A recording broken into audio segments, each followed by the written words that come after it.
So I went on Alice's podcast this week, Poetry Says. It was a good conversation, I think. I enjoyed it. I don't think I said anything too stupid, or at least nothing uncharacteristically stupid. Let's put it that way. But she did give me a lot of grief. She gave me a lot of grief for being so down on poetry and poets. And so I thought I would start this week by saying something nice about poetry. And even, just so you don't think I'm copping out, something nice about poetry today. I'll even piss off Jonathan Farmer and say something nice about contemporary poets today, at large, as a group, as a generalization. So the 2021 Chess World Championship is over. Bear with me, I am getting back to poets. It's a little bit of a long walk, but it'll be worth it, I promise. As I said, the World Championship match is over. Magnus Carlsen has won his 5th title. He's still aiming to break Kasparov's record of 6 World Championship titles.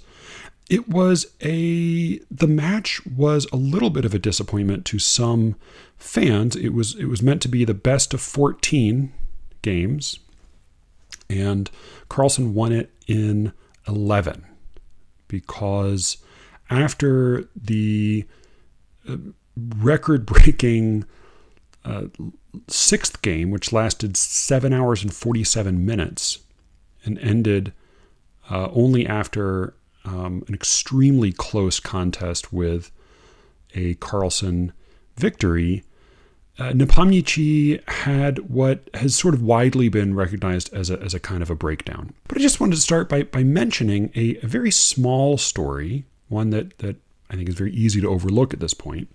On move 19 of the 9th game, Magnus Carlsen violated a small but important rule of chess. It's actually considered, FIDE, the World Chess Federation, considers it a law of chess.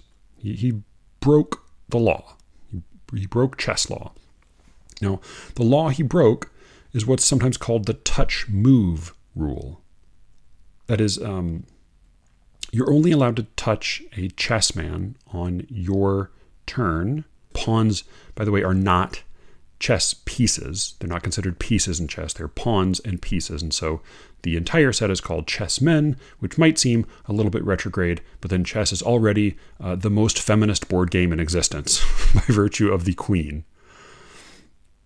So at any rate, the touch move rule states that you're not allowed to touch a chessman except on your turn. And if you touch a chessman on your turn, then you must move that chessman. As long as it's legal to do so, having touched a chessman means you must move it. Well, Carlsen touched a knight, which is a piece, by the way. It's a minor piece. He touched a knight. He turned it slightly, and then he quickly raised his hand in a gesture that pretty much everyone watching recognized to be a gesture of apology for adjusting a piece illegally. Because the touch move rule has an exception. The exception is that you can adjust a piece or a pawn without moving it if you first say literally the magic word. The magic word is jadub, or in English, I adjust.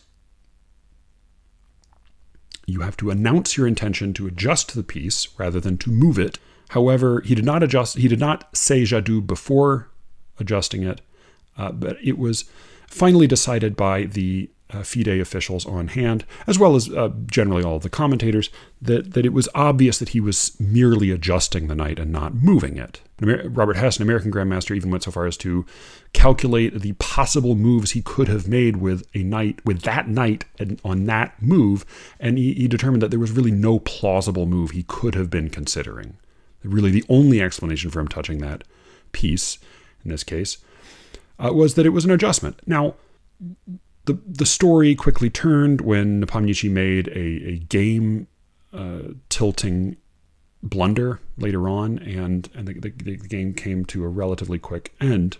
But this minor scandal, this minor story about Carlsen touching the knight, made me think about this funny rule, the touch move rule, and even more so the funnier exception to the rule, the Jadub exception. Because FIDE officials were charged in that instance with determining what Carlsen's intention had been. They had to look at the video, consider the circumstances.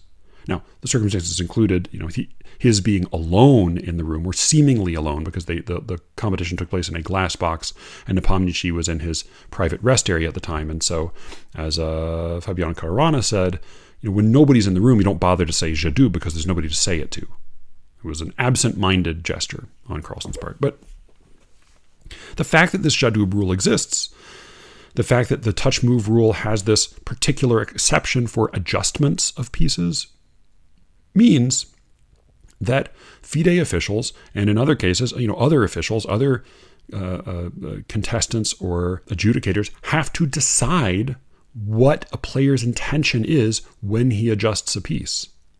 And this seems like a crazy determination for an official to have to make. The much simpler and more straightforward solution would seem to be to eliminate the Jadub exception. To say, under no circumstances are you allowed to touch a piece without moving it, unless that move turns out to be illegal.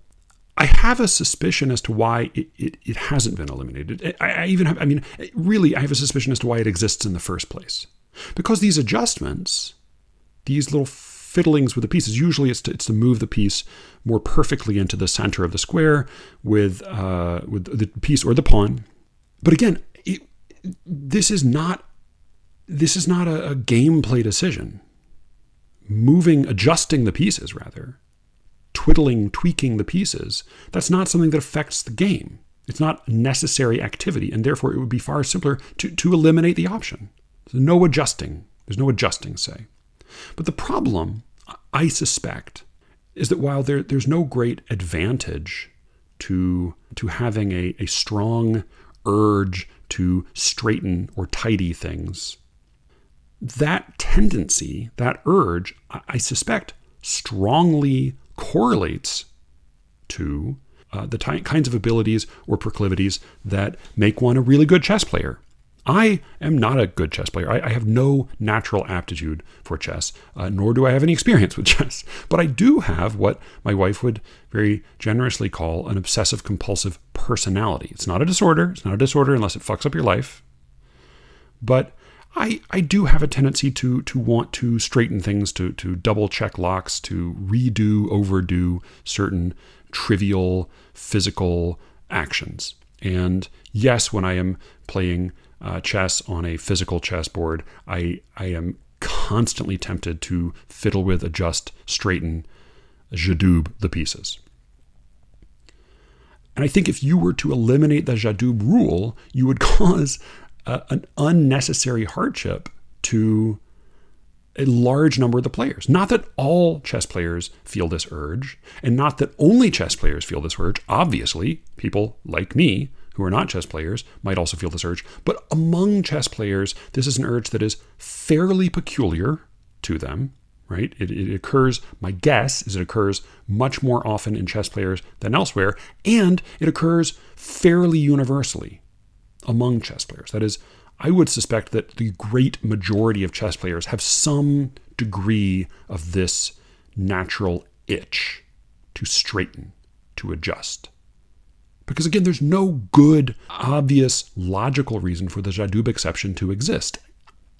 The reason it exists is that it makes life easier for chess players specifically. And this kind of allowance, I think, is not unique to chess.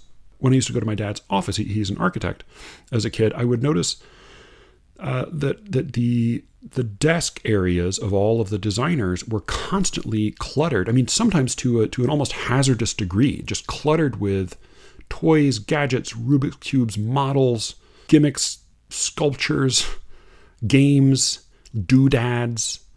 They were all of them just stacked up with little tchotchkes, and tchotchkes of a particular kind. They tended to have a lot of sharp angles. They tended to be striking in design, visually striking. Sometimes they were buildings, or they were like buildings. They were sort of block-like. Sometimes they weren't. But it was, in a professional office, especially one where you might want to walk by without risk of knocking over a domino-like series of Japanese action figures, you might say, well, it would be simpler, it would be more reasonable just to say, hey guys, no toys in the office. Don't stack up elaborate rows of dumb plastic models and toys and gadgets and games, right? Let's not have that. But these were architects, right? Other people also like this kind of junk, right? And not all architects like this kind of junk, but largely architects like this kind of junk. And the great majority of them do, if not all of them. And so having some little stuff to fiddle with, to look at, to think about, having this sort of design stimulation material, it's almost like the black and white geometrical mobile you hang above an infant's crib. Having this kind of stuff around the office made life easier for the architects. It was soothing to them. They liked it. It helped them. And because it was, after all, an architecture firm, it made more sense to allow that stuff than to try to restrict it, even if it was, in sort of pure logical terms, a little bit excessive. I think probably the clearest and maybe most troubling example of this sort of allowance occurs among athletes. There are very few jobs where you could literally get into a bloody fist fight with someone from another firm in the middle of a business meeting and then come back to work after a week of suspension, or after paying a little fine, turn up at the next meeting with the same guy there, right? There are, of course, much darker and more upsetting examples of athlete violence. Michael Vick tortured and killed dogs for years and went to prison for this and was ultimately allowed to come back and play more football. Now, I'm not saying this ought to be the case. I'm not saying this is good, but I am saying that there is a specific reason for this. Now, reason one is that athletes of this level are extremely valuable assets to the owners of the teams, and therefore it's worth it to them to take on the extra risk. But I'll say, in addition to that, the specific reason that this is the allowance they're given, that there's a specific allowance for spontaneous violence, for impulsivity of this kind, especially among contact sports, is that the kind of person who is going to be really good at football, really good at hockey, really good at rugby, really good at soccer. Think about Zinedine Zidane, right, getting a red card at the end of his final World Cup game. The kind of athlete who's going to be really good at these sports is also, by and large, not in all cases and not exclusively, but is by and large going to be somebody who also has a higher likelihood of spontaneously responding to an urge to commit violence. If you banned all the guys who occasionally got into fistfights, then professional athletes would be severely handicapped because that's the same group of people from whom you're selecting athletes. Obviously, there are assholes who get into fistfights and are also bad at football, right? But as I've been saying, there is a concentration. It is largely peculiar to and largely universal among athletes, especially athletes in certain sports. Now, I go into all of this because I, of course, got to thinking about poets. What is it that poets are peculiarly bad about? Right? What vice, peculiar enough and universal enough among poets, is also often accompanied by a virtue allows us to do what we do. I won't even say us, that allows them to do what they do. Good poets. And I think, my first thought was Yeats. Yeats said, to write poems is to be thought an idler by the noisy set. He says this in Adam's Curse. But of course, what he's talking about is really not idleness per se, right? It's more a perceived idleness that is a response to invisible labor. He says, a line may take us, hours may be, but if it does not seem a moment's thought, our stitching and unstitching has been naught. He said the point is that poets do work very hard, but it doesn't seem like they're working hard. And so people perceive that they are idle, that is their characteristic vice. They're loitering palely on a hillside. And that is true, right? It is poets are certainly perceived to be idle. What's also true is that unlike athletes, unlike architects, unlike chess players, poets don't actually provide a service that most people care enough about to bother to make any allowance at all for any kind of excessive behavior on poets' parts. But I sticking with this notion of idleness for a minute, I think of Whitman saying, I loaf and invite my soul, and even Eliot referring to the poet's necessary laziness. That's his term, the poet's necessary laziness. And just looking at my own experience, I think there's something to that, right? Sam Riviere, he and I disagreed about a lot, but he said something during our conversation about how he didn't consider poetry a craft. We disagreed about that part, that I think there is some craft component, but he was getting at something, I think, specific. He was saying that what it is that really makes a poem, setting aside whether it's, you apply some sort of repeatable craft to it, say meter, rhyme. What makes a poem is a little bit of a question mark. And having made one once doesn't in any way guarantee that you can make one again. So there is something mysterious about poetry. And this, in concert with this question of laziness, got me thinking that there may be a characteristic virtue that poets share. Again, peculiarly enough and universally enough. Because I think this virtue might transcend all of the disputes over schools and styles and form.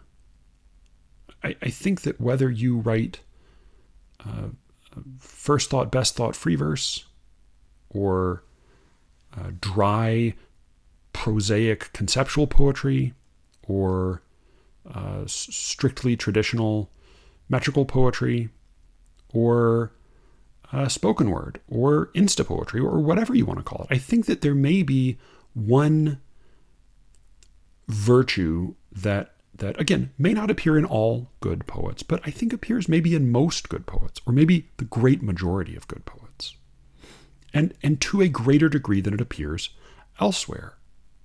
I think it is a virtue that accompanies laziness, because I do think that maybe poets have a tendency to be a little bit lazy in certain respects. Because the flip side of laziness is patience. When you can't labor over a line to get it just right, when you can't force yourself to come up with an idea, when you can't simply look around the room and pluck something and start writing, you have to wait. Now, anybody with any experience writing in any genre knows that you can't merely wait. You can't merely wait around for inspiration. But it may be necessary to wait sometimes. And with poetry, I think partly because it is a little bit flimsier, a little bit flightier, a little bit harder to pin down than other genres, you might have to wait even more than you do when you're writing a novel or a short story or a play or an essay. And I think that's maybe what Whitman and Eliot are getting at, and what Yeats doesn't give quite enough credence to, is that, yeah, there is something lazy about doing nothing with your time, but it may be that you're doing nothing yet because you are waiting for whatever it is that might or might not come. But if it does, you'll be ready. And so, having settled on patience as our characteristic virtue, I thought, well, now what we need is a slogan to accompany this patience, right? J'adoube is the slogan, is the password by which chess players excuse their excessive tendencies. Where a normal person might be able to look at a chessboard and not fiddle with the pieces, a chess player is, I would say, a lot more likely to feel an urge to fiddle with the pieces, to straighten a knight, for example. And so j'adoube is the accepted password by which he excuses himself to others. And I think poets need one of these. We need one of these for our laziness, which I will contend is the flip side of what I genuinely, I'm being a little bit wry, but I actually do sort of think this is true. I think there is something to patience as the poetic virtue. And so I realized, thinking about Christmas, thinking about going home, spending a lot of time around family, having to give an account of myself to family, which is always the worst part of the holidays, at least for me. I thought, I've actually already stumbled on what I think is maybe a pretty good password or slogan, an excuse to give the outside world for the excesses of the poetic personality. It is the answer that I tend to give to questions that family members ask, questions that strangers ask, questions that neighbors or old non-poetry friends will ask me on occasion. When are you going to let me read something? What's happening with that book? How's that whole poetry thing working out for you? My answer to those questions, simple and inarguable, is we'll see. When are you going to let me read something? We'll see. What's happening with that book? We'll see. How's that whole poetry thing working out for you? We'll see. And the best part of this answer, this excuse, which you should feel free to use, by the way, if you haven't already, with your own relatives. The best part of saying we'll see is that it's true. We will see, whether we like it or not.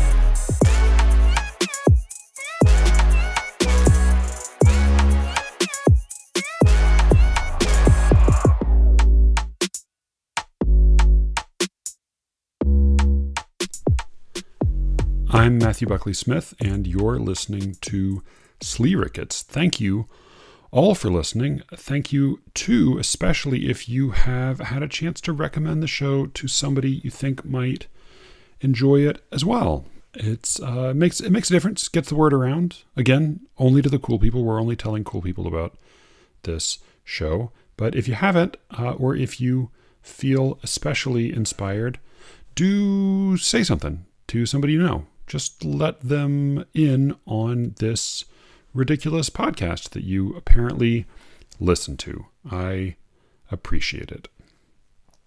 So I got a little bit of a miscellany today. I got a lot of good, juicy, contentious email after the last few episodes. I actually have sort of 3 big disagreements on 3 different episodes. I may not be able to get to all of them. Quickly, though, I should probably say the first and loudest quibble I heard was from my wife, who chastised me for not sufficiently plugging my own gig. So I guess I'll just say one more time that I am going to be teaching a fiction writing class. If you have any interest, let me put it this way. If you live in the Research Triangle, look up the Redbud Writing Project. I'll put a link in the show notes. I'll be teaching a class there. Or if you feel really moved, you could write them and say, where are your fucking poetry classes? I'd like to take a poetry class from this asshole. In any event, if you don't know what the Research Triangle is, then you don't live in the Research Triangle. So let's not worry about it. I guess next I want to address, I got a slew of objections from Shane to my Pudding Day episode. Again, I had a little bit of a back and forth about that episode with Alice on her podcast Poetry Says. That episode is live now, and I'll put a link in the show notes. I have not listened to it yet. I am a little terrified to listen to it because it will be the first podcast on which I appear, the audio of which I didn't edit. So you may hear even more ums and inane asides and inexplicable pauses than usual. Anyway, I got a note from Shane. Part of my case against the health of poetry in the Pudding Day episode was the observation that there are no poetry guilty pleasures. There are no poems you go to read because you just can't help yourself. There's no poetry you read and lie about having read because you don't want people to know. I mean, I had a neighbor who said something like this about reading Jonathan Franzen. That she was enjoying his book. She just didn't want to say anything to anyone about enjoying his book. She didn't want to let on that she enjoyed his book. I think that I think examples of poems or poets of that kind are pretty rare. You know, I think there aren't that many of them. And a really healthy art form, I will propose ought to have a good hearty supply of guilty pleasures. Now, Shane pointed out just witheringly that I had missed a very obvious example. Come on, man, he says, Frederick Seidel is definitively a poetry guilty pleasure. That's his whole thing. And Shane's completely right. I had totally forgotten about Frederick Seidel. He is a poetry guilty pleasure. If you don't know who Seidel is or have any familiarity with his poetry, I will just read you this poem real quick. I'm gonna kind of whiz through it because I think it's fairly self-explanatory. He likes to play with sound and language, and he hates apologizing for the extravagant wealth into which he was born and which he never tires of enjoying. So this is Victory Parade. This appeared in the September 2012 issue of Poetry magazine. I would apologize in advance for this entire poem, but I think Shane's note already made clear exactly what it is that you should expect. Victory Parade. My girlfriend is a miracle. She's so young, but she's so beautiful. So is her new bikini trim, a waxed to neatness center strip of quim. Now there's a word you haven't heard for a while. It makes me smile. It makes me think of James Joyce. You hear his Oirish voice. That is O-I-R-I-S-H. His Oirish voice. It's spring on Broadway, and in the center strip mall, the trees are all excited to be beginning. My girlfriend's amazing wax keeps grinning. My girlfriend's amazing waxing keeps grinning. It's enough to distract from the other drastic act of display today. Osama bin Laden is dead. One shot to the chest and one to the head. SEAL Team 6 far away from my bed above Broadway in Abbottabad, Pakistan instead. Bullets beyond compare flew over there, flew through the air to above and below the beard of hair. Sorry. It's almost Dr. Seuss. Bullets beyond compare flew over there, flew through the air to above and below the beard of hair a type of ordnance that exploded inside the guy and instantly downloaded the brains out the nose. Our Vietnam is now radical Islam. I tip my hat and heart to the lovely tiny lampshade above her parade. Whew, man. Yeah, you are so right, Shane. Frederick Seidel is nothing if not a guilty pleasure. Shane had a few other arguments. A lot of it, I think, came down to this question of sort of what qualifies as health for an art form. He pointed out that some of my specific claims about the health of an art form, some of the metrics I had chosen, for example, a red hot, can't wait to get your hands on it source of poetry that seems not to be especially on hand today. You know, he argued that there are things he's dying for. There are books he's dying for. He's dying for the new he's not dying for the new Jay Wright. Shane and Cameron, by the way, have in common a love of Jay Wright. I'm still getting there. I have a problem, not with Jay Wright, but with some of his poetry and with some kinds of poems more generally. I got a really good long email from Cameron as well that's so dense I may not get to it at all today, but it's on this sort of topic that there is a thing I think that really smart readers, including Shane and Cameron, tend to do when they read that I'm not sure I do, or I may not do it enough, or at least not as much as some of you other folks. Another of Shane's objections, though, was that there has not been a time here. He says, how often have large crowds of people, I don't think you mentioned large crowds, but if not large crowds, then how many people are necessary? Is one enough? Dying for the new Jay Wright? How many times have large crowds of people ever been dying for the latest book of straight up page poetry? If you say that used to happen frequently, I'm gonna need a time period in which it did. Totally fair. And I think you could probably make an argument for there having been some periods in which poetry was a little more popular. Page poetry, as we say, was a little more popular than it is today. I thought of T.S. Eliot, who read to sports stadiums packed with listeners. And I thought of Lord Byron, who became famous overnight when he published Childe Harold. So I think there are, I think probably there were some periods when page poetry was healthier than it is today. But let's say for a moment that there weren't. I think it's a totally fair challenge. Even assuming that there have not been periods when page poetry was more popular than it is today, my conclusion is not that, I guess page poetry is healthy and popular enough today. My conclusion is, well, then maybe page poetry was never in good health. Maybe it was always a cultural remora, a hanger-on.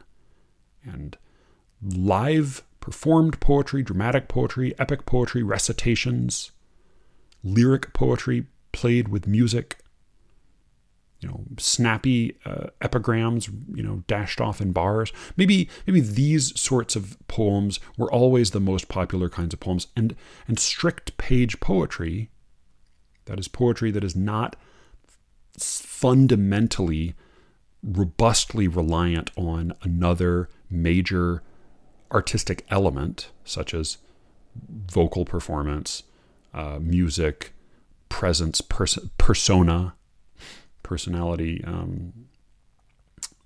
Twitter feed, Instagram feed, really more accurately. Maybe page poetry was never in good health. I think what I look for, and I'm going to be talking about this article that Austin Allen, friend of the show, former guest on the show, Austin Allen has a long article that in the LA Review of Books that I'm going to be getting into, what promises to be a pretty fucking heated conversation with Jonathan Farmer and Eric Smith later on this week. I'm hoping. We're going to be talking about that. And there's a lot to dig into there. One little note that I do want to take, that he makes the observation. Austin makes the observation. Here's a snatch from Austin's essay. He's talking about a meter and free verse, which I'm not going to get into today, but just addressing the question of the popularity and the relationship to the public of contemporary page poetry. He says, the poetry profession, it's in quotation marks, the poetry profession is an idiosyncratic system of patronage and licensure in which merchants' connections matter as much as the quality of their products, and their sales hardly matter at all. Even acclaimed collections rarely become bestsellers. Under such systems, a favored guild may dominate, while others struggle to gain credentials, attract patrons, and access venues through which they might shift prevailing taste. So when poems succeed or fail, when page poems succeed or fail, especially when page poets succeed or fail, it almost never has anything to do with the enjoyment of an audience. It has to do with, as he says, an idiosyncratic system of patronage and licensure. It has to do with grant applications. It has to do with teaching gigs. It has to do with reading circuits. It has to do with the mastheads of literary magazines. I guess I would just say that if an art form is in really good health, then some of what influences how it changes, how it develops, what choices its practitioners make, there should be some relationship, some sort of feedback, not a perfect relationship, not subservience or absolute obedience, but some kind of relationship to the actual public enjoyment and response of non-initiate readers. And I just don't think that's really the case for poetry. I think, as plenty of other people have pointed out, when poetry comes up with something new, it almost never has anything to do with what people experience when they read it. It is based in theory or whim or the cliquishness. It's not really based on what people liked or didn't like before, or what kinds of new things they're learning to like. A really healthy art form is in some sort of conversation with the public. Page poetry, it's hard for me to see how it really is. But a really strong objections, as always, from Shane, who is, as I have mentioned before, a hell of a lot smarter and better read than I am.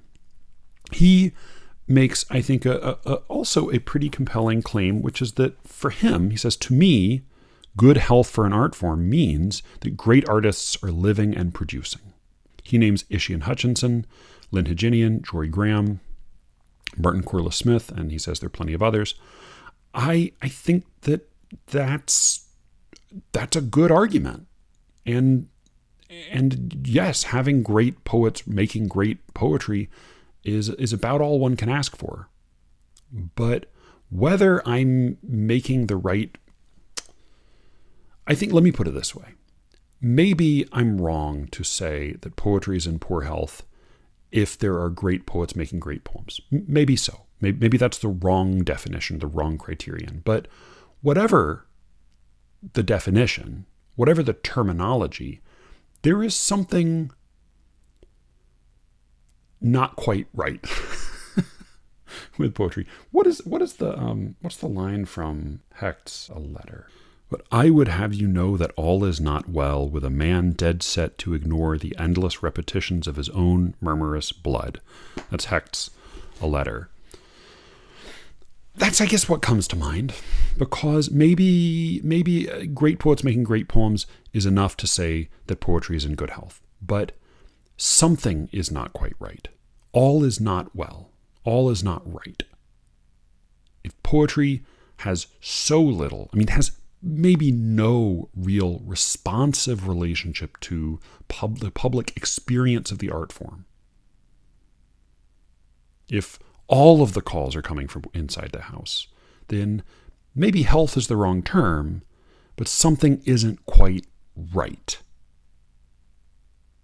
Something isn't quite as it should be.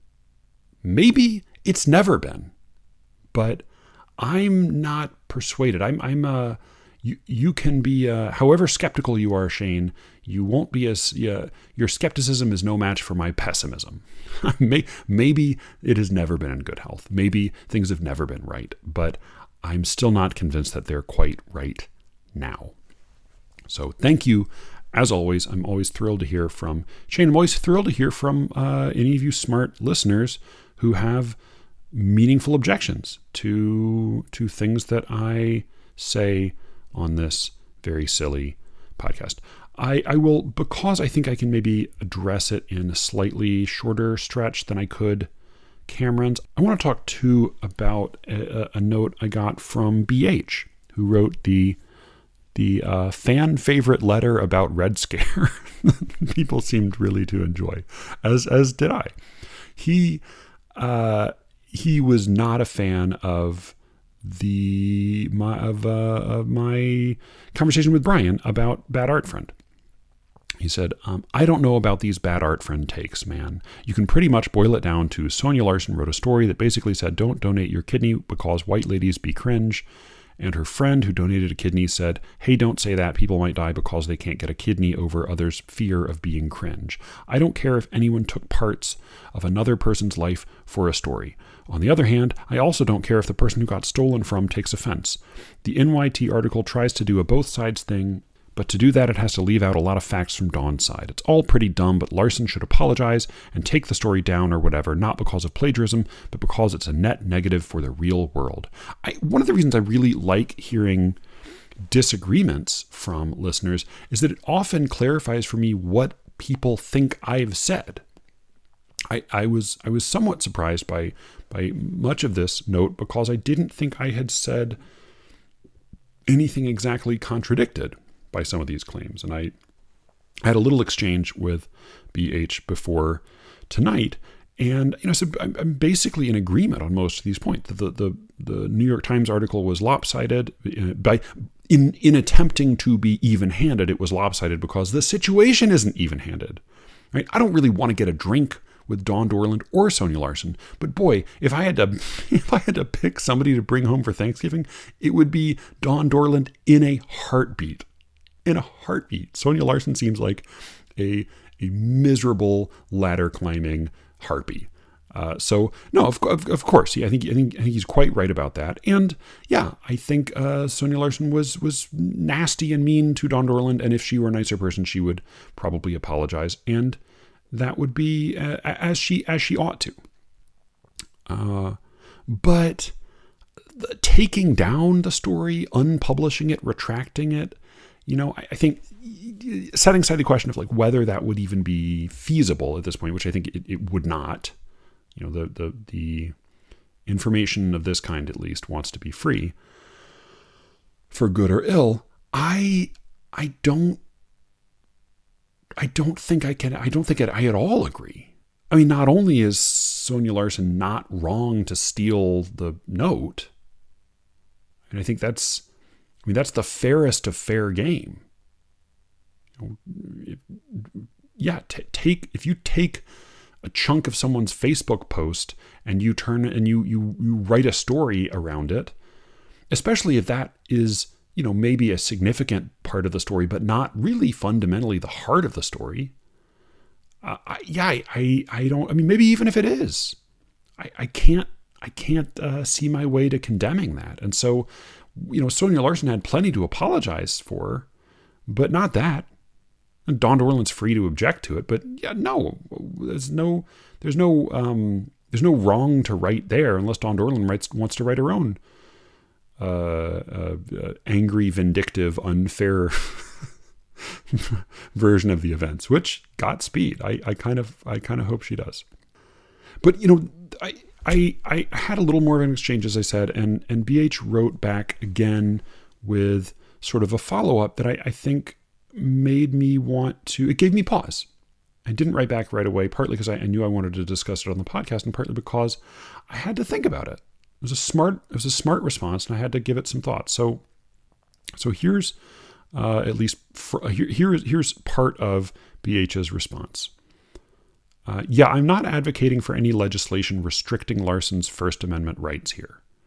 I just think she's wrong, and apologizing for being wrong is a good thing for people to do. Trying to fix what you did wrong is generally a good thing too. I'm not demanding it. I'm not going to dox her or anything over it, though I'd say that horse is kind of out of the barn on that one. She's pretty thoroughly doxed at this point. It's just my hot take. I'm obviously not sure what she could do to take it out of the public eye, hence the whatever. I'm pretty sure Don Dorland thinks it might make people not donate their kidneys for fear of being cringe. He's got that in quotation marks. And that's more the point I was trying to make. I stand by the story being a net negative influence on the world. Stories influence people to do things, dude. I love that sentence. Stories influence people to do things, dude. You're an atheist. How much negative influence has the Bible had on human action? If those are just stories, they are art. Sure, you can't really objectively measure the influence of any piece of art on an action, but to say it never influences people to do things seems pretty wacky to me too. So this is responding to something I said along the lines of, I don't think art makes people do bad things. And so as I said, I had to give some thought because this was a really smart response. And I guess I kind of broke down this problem into 3 questions as far as I understand it. So question number 1 is, was it wrong to steal this excerpt from Don Dorland's Facebook post and put it in a apparently shitty short story and publish it? No, I don't think that playing fast and loose with your friends' lives for the purpose of writing fiction is wrong. Yeah, I don't think that part was wrong. I think she was a shitty friend and she should apologize for that.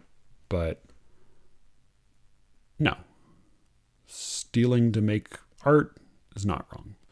The second question is, all right, so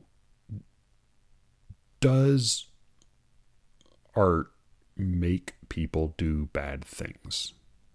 This is kind of the big question.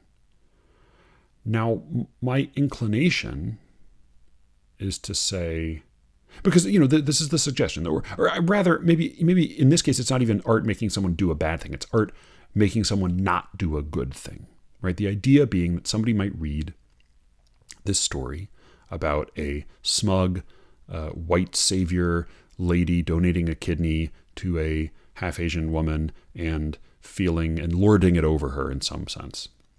So, I guess the theory, and this is, I think, Dorland's theory, is that somebody might read this and a person who might otherwise have altruistically donated a kidney might read this story and say, oh, I don't want to be a smug white savior. I'll just not donate my kidney.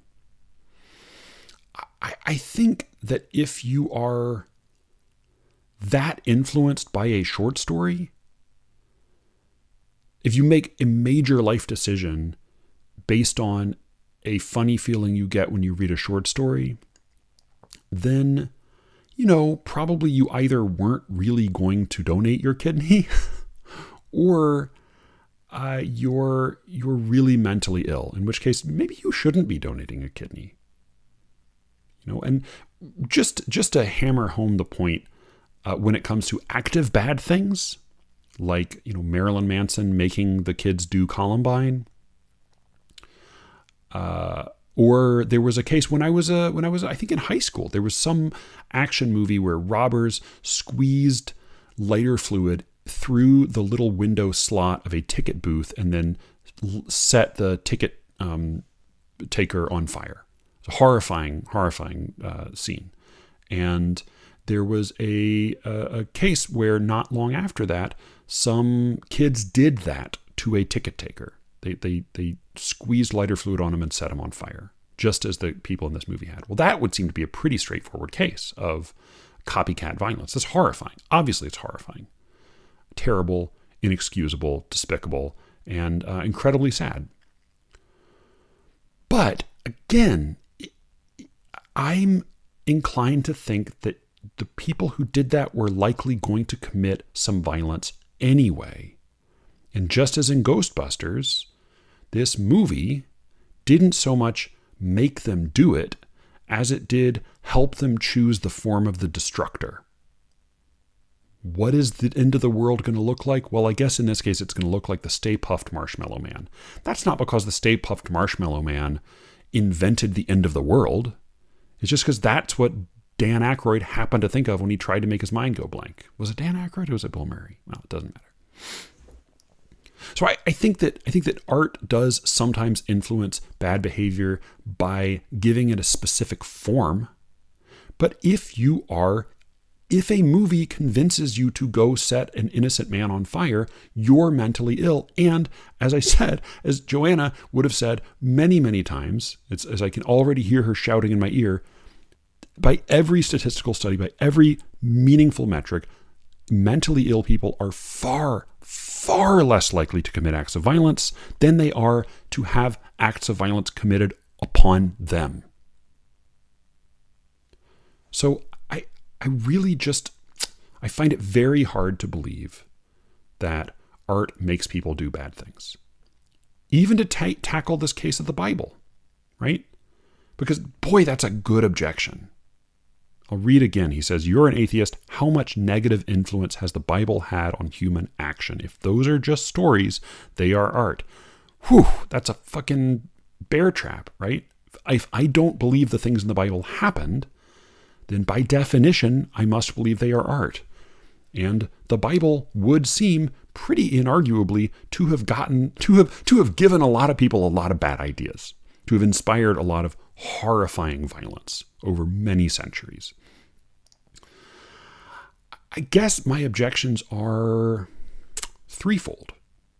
One, and this is sort of a nitpicky, smallish thing, but I do think there's a little bit of a difference between mythology and fiction.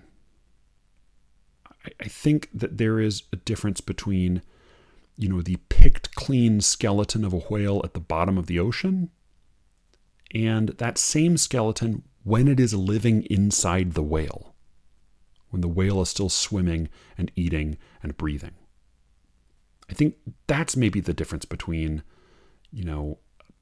mythology when it is alive and mythology when it's dead and neglected, right? After, as Nietzsche said, God, after God is dead, not meaning that some person up in the sky had perished, but meaning that the idea is no longer publicly credible, as he at least considered it to be. So I do think that it's not quite fair to say that the Bible is either true events or fiction. I think that their, legend and allegory and mythology all have their place in the Bible, as well as some history. But, I am not a biblical scholar, and I'm not really an expert on any of that shit. So I'll set that aside for a minute and just consider two other angles on the question. Yes, people have, in the name of the Bible, committed many, many acts of violence for countless years and months and hours of torture, of burning, slaughter, of invasion, of oppression. Just the violence recounted in the Bible itself is breathtaking. When the brothers of Dinah circumcised every man in the city and then murdered them all when they were in agony from their adult circumcision wounds. And their father said, "What have you done?" The cities that are razed, the people that are drowned, the children who get swallowed up by the earth because of the sins of the father. Just the violence in the Bible itself is staggering. And the violence that book has inspired is likewise really dizzying when one tries to think about it. But the same is true for just about every other religious text on earth. If you go, whatever part of the world you want to go to, whatever part of history you want to go to, you will find tribes of people inflicting horrifying violence on each other as often as not in the name of some religion. Now, I will go further than the late noughts smug atheists on this point and say, I don't just think it's not a question of Christianity versus other religions or the Bible versus other scriptures. I'm not even convinced this has anything to do with religion. I think that this is human nature, and we find occasions and we find opportunities and we find excuses for it in one form or another. But, if you really wanted to show that the Bible specifically causes people to do bad things, that the stories in the Bible make people kill one another, then you would need to show that all of those other holy books have not done that. And I don't think you can, because I think it's human nature. Finally, and this is where I do sound like a little bit like a snotty high school debate club member, but almost by definition, the people who have committed acts of violence because of the stories in the Bible, which, yes, gun to my head, I don't think really happened. Or rather, I think whatever historical basis they have, whatever allegorical value they have, whatever mythological richness they might possess, I don't think that in terms of the received word of God, in terms of the absolute truth, no, I don't think the Bible is a true story. So yes, I do think that it is in large part made up. Call it fiction if you have to. Almost by definition, the people who committed acts of violence because of the stories, as I will say, fictional stories in the Bible, those people didn't think they were fiction. They thought they were true, and that's why they did it. If the Bible causes people to commit acts of violence, it's because people don't think it's fiction. It's because they think it is the literal truth. And hey, if Sonia Larson were peddling her story as nonfiction, yeah, I would support, say, an editor's correction. I would support maybe a little footnote that says, aha, actually this didn't really happen. Because I do think it's worth separating fiction from nonfiction. And yeah, there can be real danger. There can be real bad things can happen when we confuse the two. But I don't want to pick on the Bible. I don't want to pick on believers. I don't want to pick on BH, who's the best and writes the best emails. I'm really enjoy them. One last question, and here I think I really have to give BH full credit. Because, if my first question is, was this wrong to do? And I have to say no. My second question is, does art make people do bad things? I think no. I think no.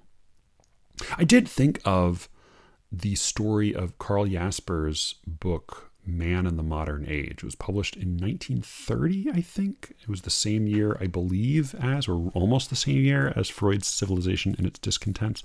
Now, Jaspers was largely a pacifist. He was a German existentialist philosopher, a psychiatrist first, and a philosopher. He had very strong personal, political, and philosophical objections to the Nazi Party and to the rise of the Third Reich. He was eventually selected by the French to head up denazification proceedings at the University of Heidelberg. He was also married to Gertrude Jaspers, who was Jewish and who thankfully was able to live out the war in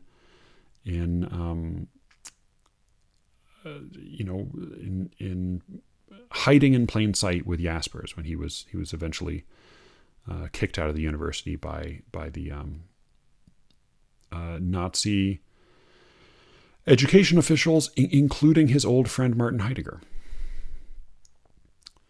Jaspers published this book, Man in the Modern Age, which I haven't read in a while, but as memory serves, it's a relatively run-of-the-mill early 20th century existentialist book. It's 150, 200 pages about the crisis of living in the modern age and making moral choices on one's own and having to bear the weight of that moral and having to bear the weight of those decisions for oneself.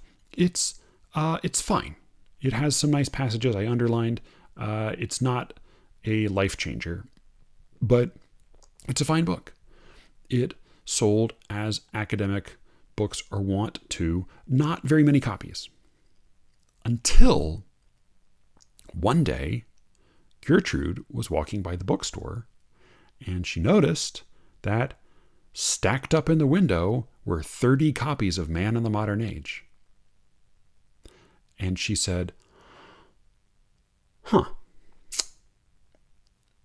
And before running home to tell Carl that his book had suddenly started selling out and what good news this was, and maybe they were going to be able to buy that boat after all, she inquired within. And it turned out that the book was selling very well. The bookstore was moving lots of copies, and all of those copies ended up being snapped up before very long. But they were being snapped up by young men who had joined up with the fascist movement of the time. They were popular. The book was popular among young brown shirts and aspiring brown shirts.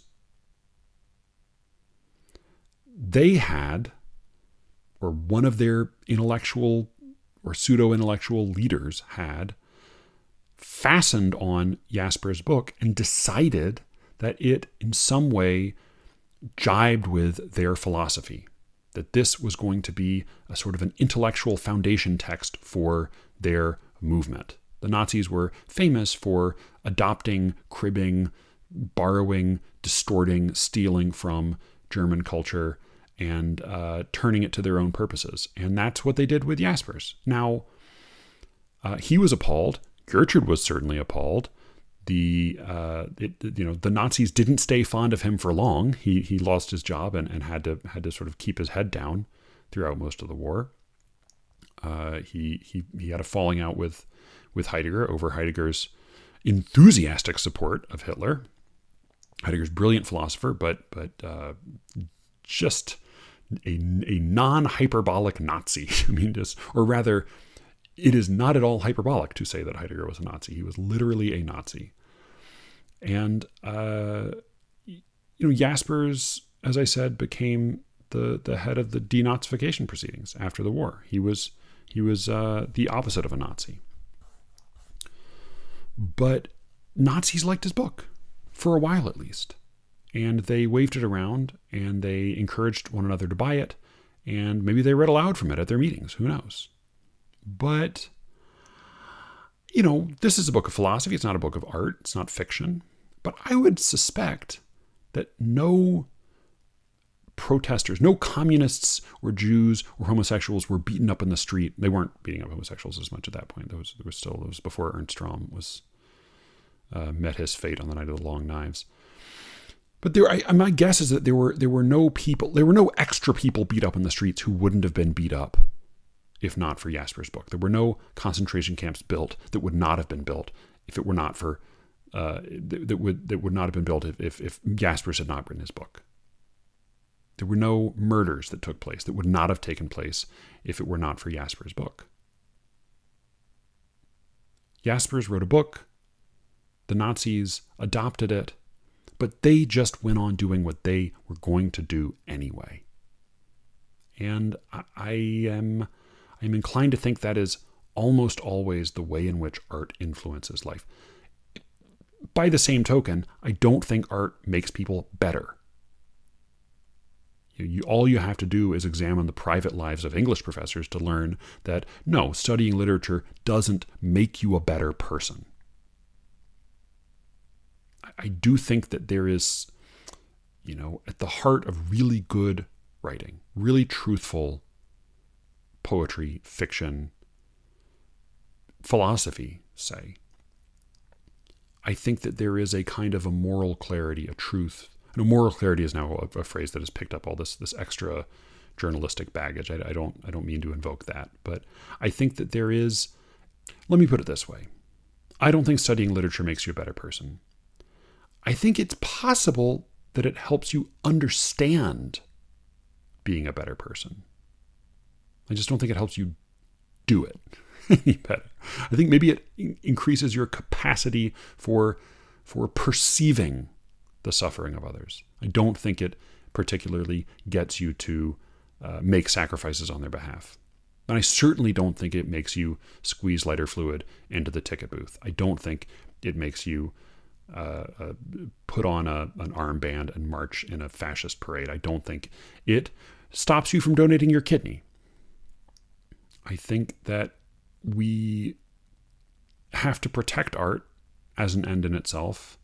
And also as an end in itself, we have to recognize that art stops short of really helping us.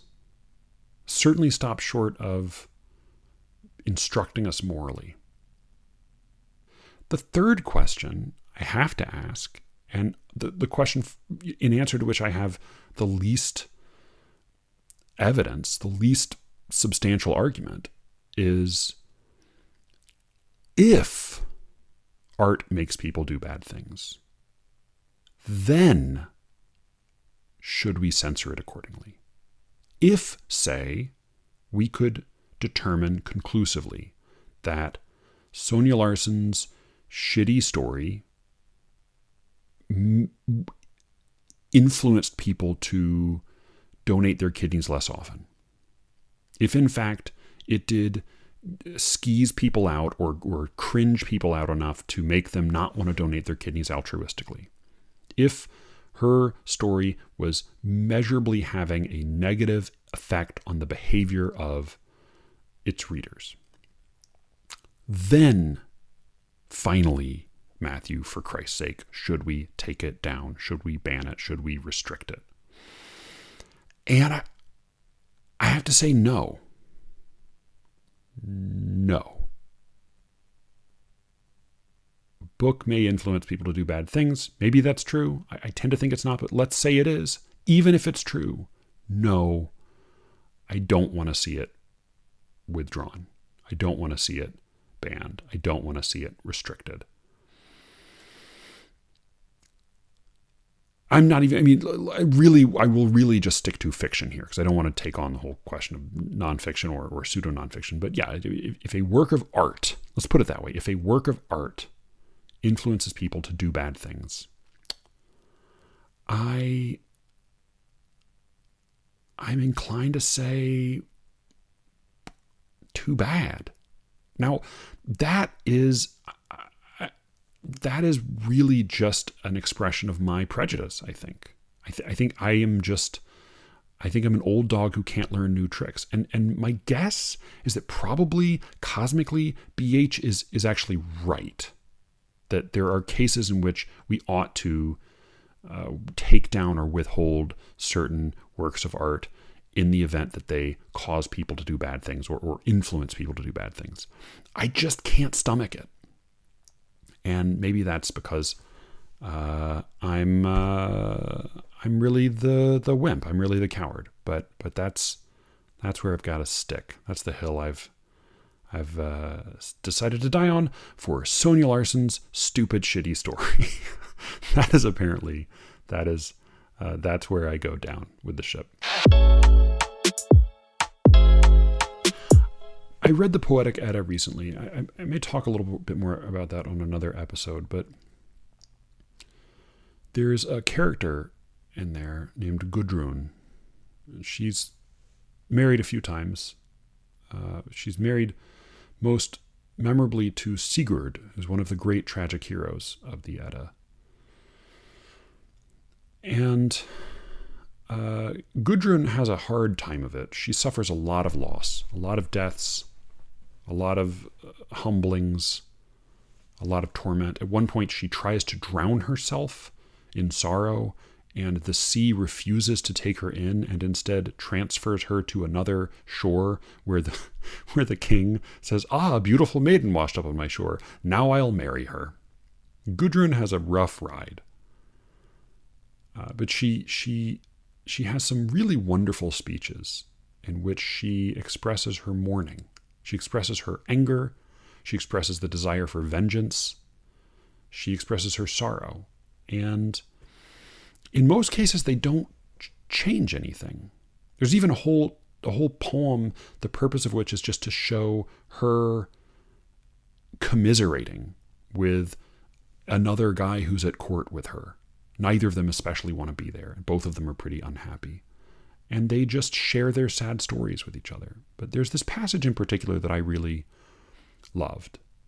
She despairs of Sigurd's death at the hands of the sons of Giuki, who are, if I remember correctly, her brothers, I believe. I believe her brothers murder her husband, and she later has them killed and then takes revenge on whoever kills them as well. But I believe that it's her brothers, the sons of Giuki, who kill Sigurd. And she just has this really touching little passage where she says fairly straightforwardly what that makes her feel.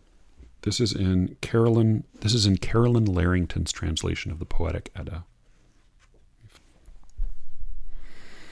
A few times she compares Sigurd to a leek, a wild onion. She starts here with the same image. So was my Sigurd beside the sons of Giuki, as if a leek were grown up out of the grass, or a bright jewel threaded onto a string, a precious gem among the nobles. I seemed also, among the prince's warriors, to be higher than any of Odin's ladies.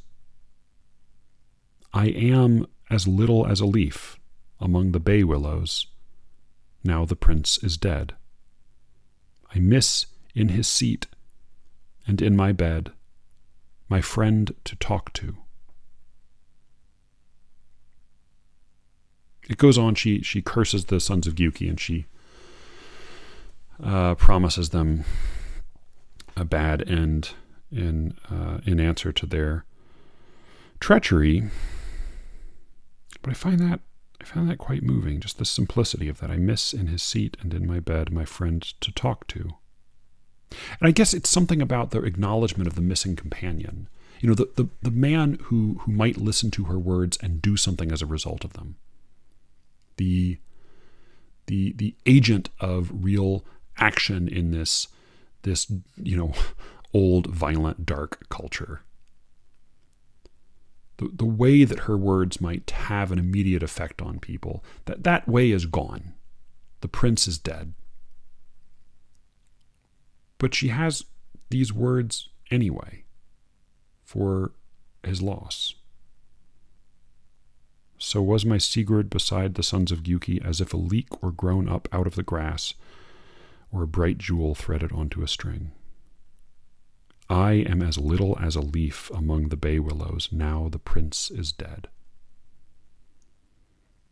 This is not really for anyone's benefit. It's not for her benefit. It's not really a matter of persuasion. It's just this small utterance, this small reflection of her pain, her despair. It does nothing. In Auden's formula, it makes nothing happen. But I'm glad it's there anyway. Thank you to everyone who wrote in. There's some more mail I'm going to get to in the weeks to come. I also have some really good guests coming up, so you've got some things to look forward to. Thank you thank you really to everybody also who has recommended the show to somebody. It has been really spreading through word of mouth. I'm really grateful for that, partly because I am so characteristically lazy and hate doing social media promotion nonsense. So thank you. I appreciate it. And do go check out the conversation I had with Alice on Poetry Says. I think it should be the most recent episode. It is live now, unless she has thought better of it and pulled it from the internet for the greater good, for the net positive in the world at large. You can reach me as always at sleeverickets@gmail.com. One more note. I am going to be traveling a little bit for Christmas, and I'm going to try to be hitting these Wednesdays pretty consistently, but it's possible that I will miss a week or so. But thank you, as always, for listening. And with any luck, I will be speaking to you again very soon. Until then.